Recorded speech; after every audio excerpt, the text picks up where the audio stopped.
Ja, hvala.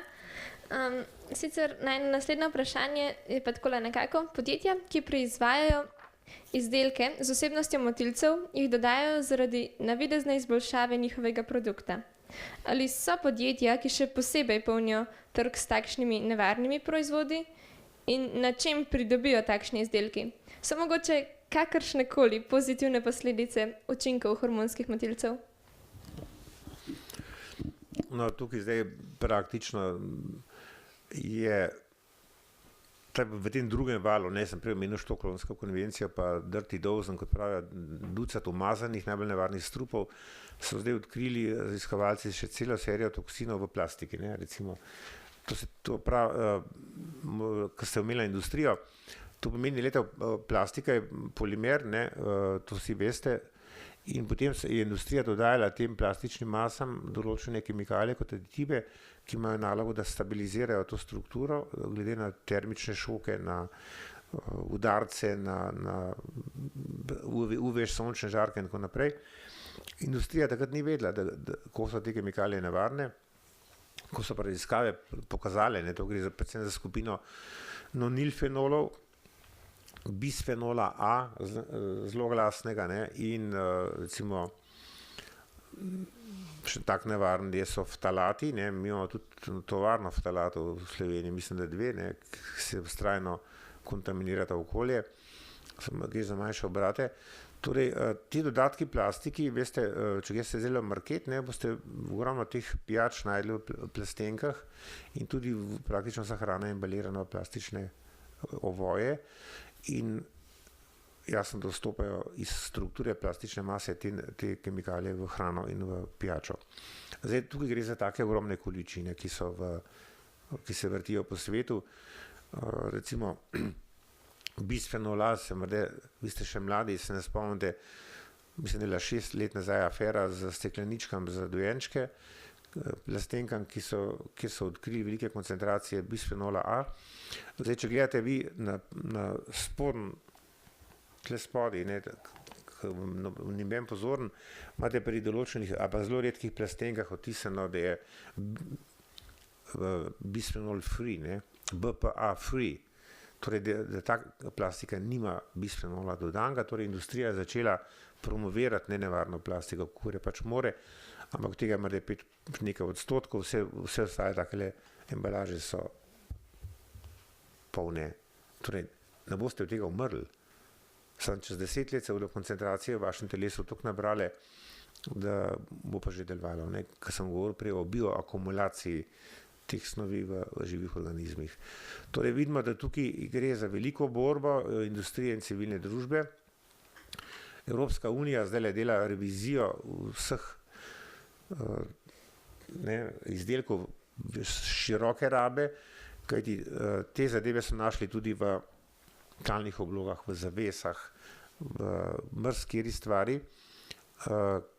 Te komponente, ki so v teh ali pa v pregenjalih za razne sedežne garniture in tako naprej, to so zaviralci gorenja, kot pravijo, ne, torej bile snovi, ki preprečujejo vžig. Zdaj, zadnja afera, ki je bila odkrita, je tudi, da so v tej plastiki, s kateri delajo obutev, ne, tudi določene kemikalije, ki imajo nalogo, da preprečujejo, da se ne omoči, ne, waterproof. So tudi hormonski motilci. Torej vidimo, da znanost nenehno odkriva, kje se še nahajajo. Tukaj ne moramo reči, da je industrija zlobna, bolj je problem v tem, da se te snovi ne umaknejo z produkcije. Pač ena stran se vedno zgovarja, da še ni dokončnega dokaza, no, ampak v to smer gre naprej.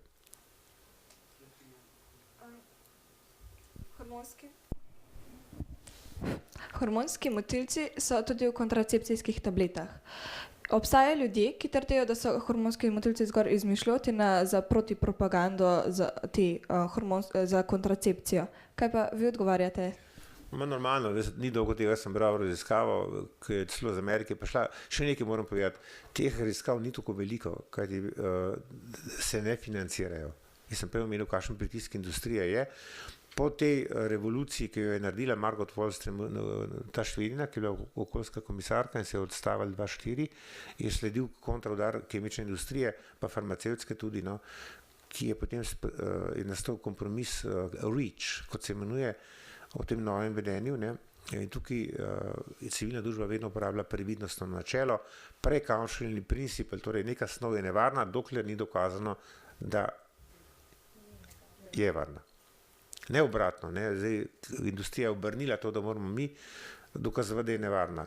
Skratka, ker denarja ni, ker so precvikani dotoki denarja, se potem te redke raziskave, morda jih je 10 na let, iz celega sveta zbirajo. Če vas zanima, imate vi eno krasno spletno stran, kjer vse raziskave imate na kupu, ne. Imenuje se Our Stolen Future po tej knjigi, v eni besedi ourstolenfuture.com.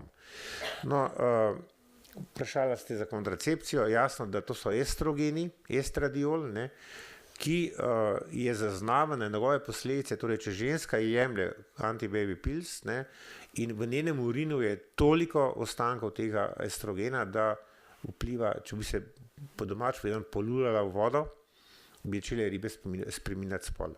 Torej bi iz moških nastal ženski. To so učinkovite te snovi, to morate vedeti, ne. Izjemno malih koncentracijah, torej, ki so že na meji detekcije super analitske kemije, ki zazna desetinko part per billion, ne, delca na milijardo, že delujejo na hormonski sistem. Ne.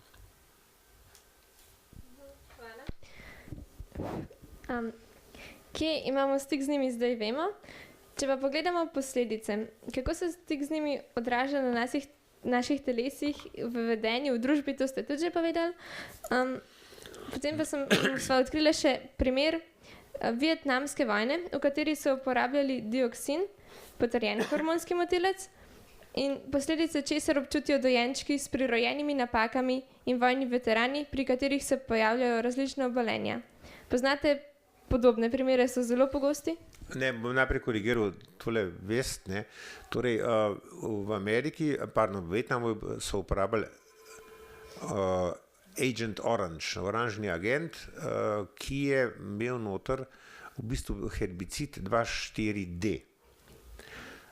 Ta herbicid ima pa v procesu, ko ga kemična industrija sintetizira, se pa nikakor ne morejo znebiti primesi, kot nastaja vedno tehnološka smet dioksin, ne. Torej, v herbicidu noter nastaja dioksin, tam nekje 0,5, 0,6 do 0,7%. No, in ta dioksin ima ta učinek na rojevanje otrok z kongenitalnimi malformacijami, torej s prirojenimi napakami, ali pa za dispozicijo za rakava obolenja. No, posledice so kasirali tudi ameriški vojaki po vrnitvi iz Vietnama, ne, in ko sem rekel, se deduje, so tudi potomci imeli težave, njihovi in tako naprej. Dioksin, ki sem ga omenil, tudi je v odpadnih oljih, ne, ki recimo z avtomobilov, z traktorjev, z vseh vozil, ne, ki jih potem, namesto da bi jih očistili, jih enostavno kurijo po raznih pečeh in tako naprej. To so veliki problemi. Vprašali ste pa na koncu poleg dioksina še nekaj. Še kakšen primer, tak? Ja, primerov je kar nekaj po svetu. Jaz sem omenil zdaj glifosat, ne, da smo uspeli aktivisti doseči, da je država Slovenija prepovedala uporabo atrazina, ki je očitno in dokazano spremenil spol pri ribah in predvsem se je bilo vidno pri dvoživkah, ne, torej žabci niso bili žabci, ampak so bili nek interseks, torej niso mogli več kvakati, tudi pri nas, ne. Obladala oplodilna sposobnost. Tukaj Tyrone Hayes delal revolucionarno odkritje v ZDA, on je bil profesor na Cornell University. No, jasno, potem je pa zgubil službo, ne, kajti korporacijski telefoni sežejo tudi do uprav fakultet, ne. In tako da to je usoda znanstvenikov, ki grejo svojo pot in ki imajo neko svojo poštenost, ne. Torej, mi imamo zdaj namesto atrazina glifosat, ki pa ima totalno isti nabor, najbolj razširjen herbicid. Moram reči, da sem z grozo opazil, nekateri hišniki po vrtcih in po šolah uporabljajo ta, ki se komercialno imenuje boom efekt, za špricanje plevelov okrog šol, ne. Recimo, če imate kakšen tak tlak iz Steiger plošč, ne, v tistih fugah vmes raste plevel, no, in tega se nobena na roke čistiti, ali lahko bi to brez problemov s plamenom uničili, ne, ampak se škropi s tem nevarnim strupom, tudi okoli vrtcev, potem se tam otroci igrajo in tudi dihavajo in s prsti nosijo v telo. To je hormonski motilec, povzroča raka, levkemijo in tako naprej. Tako da vidimo, da imamo tudi pri nas v množični rabi zelo nevarnih strupov. Tisti permetrin sem že omenil, ne, v hišnih pršilih, ki jih celo reklamirajo, zelo nesramno, ne, da so razvili biološka, torej da so ta škobiva nenavarna, ker imajo biološki učinek. Ne, torej, gre za živčni strup, ne, ki je v bistvu hormonski motilec vzporedno s tem, da deluje, kot deluje. Ne. Dobro vprašanje. Prej ste že omenjali, kako spremenijo spol te ribe. Kaj pa na ljudi? Tudi na ljudi to vpliva? Ne? Zdaj, ko se govori o homoseksualnosti in teh stvarih, tudi na ljudi to vpliva? Ali ne? To je Jaz mislim, da, ker gre za nastajanje tega interseksa, ne moški, ne ženska, nekaj na pol, ne. Torej ima lahko sekundarne spolne znake, da je nekako nekaj moškega gorše, ne, ampak vedenjski vzorci so popolnoma ne moški. Glejte, homoseksualce v vsaki populaciji, če gledamo biološko, tam nekje 1,5%, 1,5–1%, to se nič ne menja zgodovinsko, od antike do zdaj so te ocene, da je nekako tok. Če pa to nastane modni trend, pazite, ne.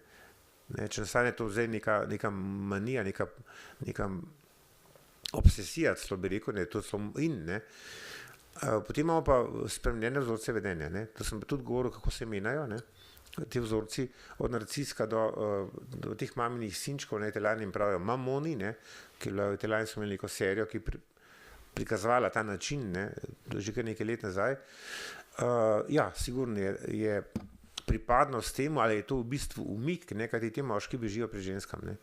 Jih je strah ženske energije, ne, ženske duhovne moči, ne, ker konec koncev je to normalno, ne. In je ta umik v to smer sigurno. To ni več pol 1%, ampak ima 4–5, ne. Ne vem zdaj, koliko se tega dogaja, ampak povezano pa sigurno, da je. Lahko jaz kolega vprašam, čeprav nisem dijak, ne. Prej ste omenili tole kontracepcije, kaj pa pomeni to pri ženskah, recimo, jemanje kontracepcije, pomeni potenciranje, se pravi, ženskosti pri ženskih? Ne. Niti ne, tega učinka niso nikjer dokazali, pri ženskah je eksplozija raka na rodilih, kajti to je šok, to je ta estrogenska doza, ne. In po drugi strani je pa pojav, ko sem rekel, raka na rodilih plus endometrioze, ne, torej gre bolj za histološki učinek na tkiva, ne.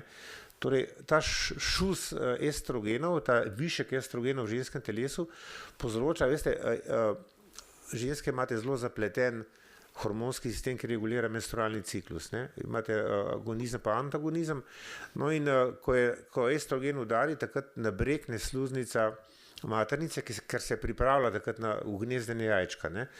No, to je pač hormonska regulacija, ne. Zdaj, če je pa ženska nenehno pod udarom estrogenov, tega viška, ne, potem ta maternična sluznica izpade iz ritma mesečnega, ne, ampak se skozi debeli in potem jasno izraste iz uterusa v trebušno votlino, ker gre za hiperplazijo, kot pravijo patologi, ne. No in jasna posledica, to se v glavnem pojavlja pri ženskah tam na 40 let, posledica v skrajni sili je tudi ekstirpacija rodil, torej odstranitev rodil, ne, kajti nenehno iz maternice izraščajo ta tkiva v trebušno votlino, ne. Temu se reče endometrioza, torej pri ženski ne gre za psihične učinke nikakršne, za moškem pa za izjemne, ne. Ker morate nekaj vedeti, da tisti hormon, moški tudi po svoje zapleten, torej testosteron, ki ga izločajo moda, je preplavi kri. Ampak tisto, kar povzroča maskulinizacijo mladega moškega, torej dečka tam pri 8–9 letih, je konverzija, ko testosteron prestopi hematoencefalno bariero, ki deli možgane od krvnega obtoka, ne, torej ki varuje možgane pred toksini, se on spremeni v estrogen v možganih moškega, ne. Torej je tisti estrogen v moških možganih povzroča maskulinizacijo, kar je v bistvu paradoks, vsi pričakovali, da je to testosteron, ne. Ampak vidite, kako organizem naredi to konverzijo v nekem možganske medije na drug način, torej se možgani oblikujejo na drug biokemični način kot se telo. Ne. To je so velika odkritja, ki jih je pač raziskovalci tukaj odkrili. Ne. Zato ta razlika je. Ne.